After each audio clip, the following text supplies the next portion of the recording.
This is a 2021 Ford Mustang Mach-E. That's right, it's not a Mach 1, a Mach 2, or a Mach 3. It is an E. And yes, it's a four-door crossover, and yes, it's all electric. So welcome to the future, my friends, and to what seems to be the greatest rival for the Tesla Model Y. The Mach-E is available in rear-wheel drive or all-wheel drive with standard or extended range battery, depending on which of the 5 available editions you pick. This is a first edition, which unfortunately you can't buy anymore unless you can find one in stock. It's a 2020.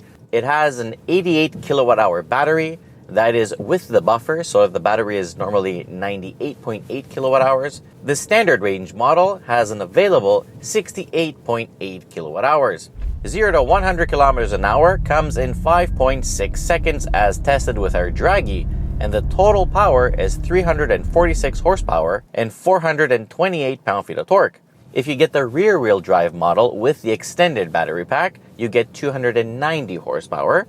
The very base model, rear-wheel drive with a standard battery, is 266 horsepower. However, you can get the GT Performance model that has 480 horsepower and 600 pound-feet of torque. Ford claims that the rear-wheel drive car with the extended battery has a range of 475 kilometers. The all-wheel drive one has a little bit less. The car has been guessing around 440 from a full charge with my foot, and I think that's probably very achievable. Performance is great. 346 horsepower is more than enough to push you back into your seat, and acceleration is satisfactory at all speeds from any speed. You can also enable what's called the propulsion sound, and then when you accelerate, there's this really cool soundtrack being pumped in through the speakers. Have a listen.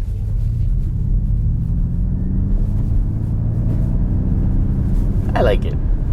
Pricing in Canada starts as low as $50,500. As tested, a premium model spec'd similar to this one would be around 72,000 Canadian dollars. In the US, this car was around 59,000 US dollars when it was on sale. Once again, a premium model spec'd like this one would be around 55,000. Charging this thing on my Flow home charger from empty or 10% took about 11 hours on a 30 amp charge. But usually I plugged it in at 50%, and that charge to 100 took about 5 hours. On a fast charger, you can achieve a 10% to 80% charge in 38 minutes as it supports up to 150 kilowatts of DC fast charging. Underneath the skin, the Mach-E is a unibody frame with the batteries in the floor, MacPherson struts in the front, and a multi-link rear suspension. You get nice beefy brakes with front 4-piston calipers and single-piston rear. However, the brakes work really well. From 100 kilometers an hour, it came to a complete stop in just 36 meters, which is incredible. The battery pack consists of 376 Li-ion cells. The car has a total length of 4.7 meters, and the ride height is 147 millimeters. You get 2 trunks. The main one in the back is 822 liters, which is fantastic. And at the front, you get a very usable 139.5 liter frunk that's also drainable, which means you can fill it up with ice and then your favorite beverages. Inside, unfortunately, they tried to copy Tesla. And I say unfortunately because they didn't need to do this big screen and now, give leverage to people to say, oh, look at that Tesla wannabe. You could have just stuck to what you know to do best, like a regular Ford car, and put individual screens. Like, come on, you didn't need to give this ammo to Tesla fanboys. Seriously.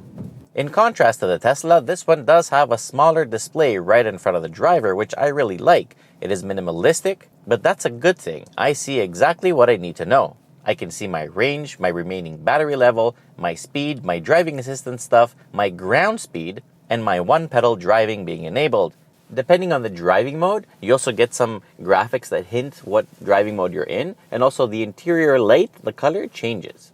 The most chill driving mode is called Whisper, the one-up is called Engage, and the ultimate speed one is called Unbridled. The materials used inside are not bad. Some are soft to the touch, some are hard, and some are cloth. I like the mixed bag of stuff they've used. I find the design very appealing, but is it better than a Tesla Model Y? Well, maybe the fit and finishes, but overall, the Model Y with a white interior, I think it looks a bit fancier. But I like this one too. Roominess is fantastic. You have plenty of space for your body and your items. The seats are very comfortable and support the body really well. The driving position is amazing, and so is visibility. The rear roominess is also very generous. You have excellent legroom and headroom, and the floor is flat. There's no tunnel in the middle. The fixed glass roof looks amazing and allows tons of light to shine inside, and it really cuts the heat from the sun. Like, it's really cool over here, but if you touch the actual glass, it is burning hot.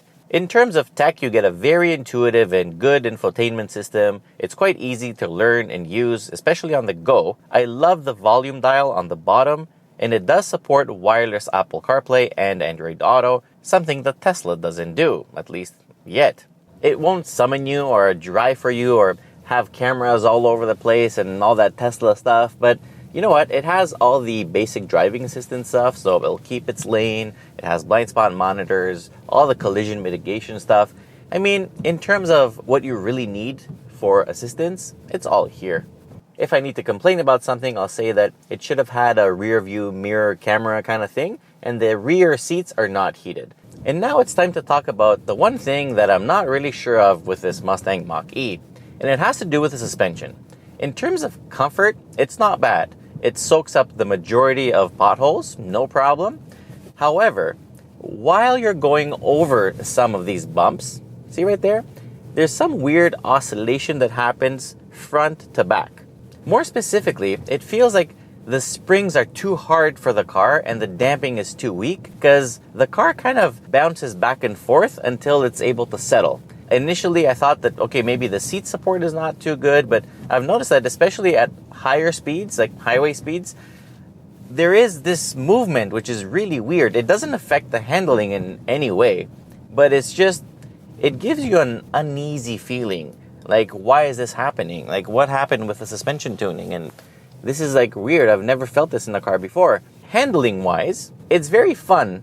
Grip limits are not that high. So once you hit a corner, the front tires immediately start to make like the same kind of screaming noises an alive lobster makes when you let him go into the boiling water.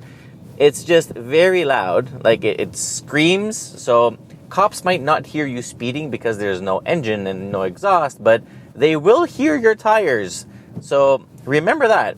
Now in the corners, when you push hard, the first thing that happens is the car understeers, but then using the excellent steering wheel and the very responsive, of course, throttle pedal, you can kick the tail out a bit until the stability control kicks in again. You can disable traction control. The stability control is never off. It will always interfere, but it does give you a little freedom to go a little bit sideways.